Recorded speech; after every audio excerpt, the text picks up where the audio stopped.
আস-সারিকু ওয়াস-সারিকাতু ফাকতাউ আইদিয়াহুমা, যখন চোর এবং চোরনি ধরা পড়ে তাদের হাত কেটে দাও।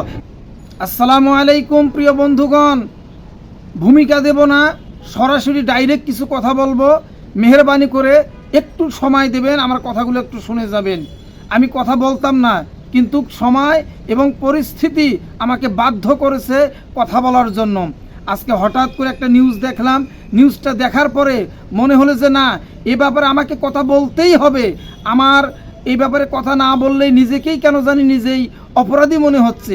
সেই নিউজটা হচ্ছে যে আজব একটা দেশে আমরা বাস করি রে ভাই, যেই দেশে এমন কোনো শ্রেণীর মানুষ নাই যে চোর নাই। সব শ্রেণীর মানুষ আজকে চোরের সাথে জড়িত, চুরিতে ব্যস্ত।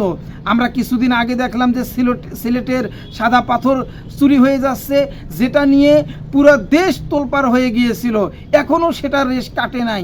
এবং সেই ঘটনার রেশ কাটতে না কাটতেই গতকালকে দেখলাম যে বাংলাদেশ এয়ারলাইন্সে বিমানের 10টা চাকা চুরি করছে সেখানকার এক কর্মকর্তা। আহারে কর্মকর্তা, তোর টাকার এতই অভাব, বিমানের চাকা বিক্রি করি তোর সংসার চালা লাগবে, বৌসল পালা লাগবে, বেয়াকুব কোথাকার। আচ্ছা, এটা বাদ দেন, যে ঘটনা মূল যেটার কারণে কথা বলো আপনাদের সামনে, এই যে পরশুদিন আমাদের উত্তরবঙ্গের জেলা গাইবান্ধার সুন্দরগঞ্জের হরিপুর এবং সিলমারি যে সংযোগ সড়ক, সেখানকার মানুষের বহুল প্রতীক্ষিত একটা ইচ্ছা, তাদের স্বপ্ন ছিল যে তিস্তা নদীর উপরে যে মাওলানা ভাসানী সেতু উদ্বোধন হলো, সেই সেতু সেখানকার মানুষের কাছে একটা স্বপ্ন ছিল। সেই স্বপ্ন বাস্তবে ধরা দিয়েছে পরশুদিন। এবং সেই পরশুদিন এই মাওলানা ভাসানী সেতু উদ্বোধনের পরেই গতকাল রাত্রে যে ঘটনা ঘটেছে ভাই, সেখানকার ল্যাম্পপোস্টের যে বাতি, সেই বাতিতে যে বাতি জ্বালানোর জন্য যে বিদ্যুৎ সংযোগ দেয় তারের মাধ্যমে, সেই তার সেখানকার লোকেরা চুরি করছে। কি আজিম, কি আজব ব্যাপার, কি আজব একটা দেশে আমরা বাস করি রে ভাই।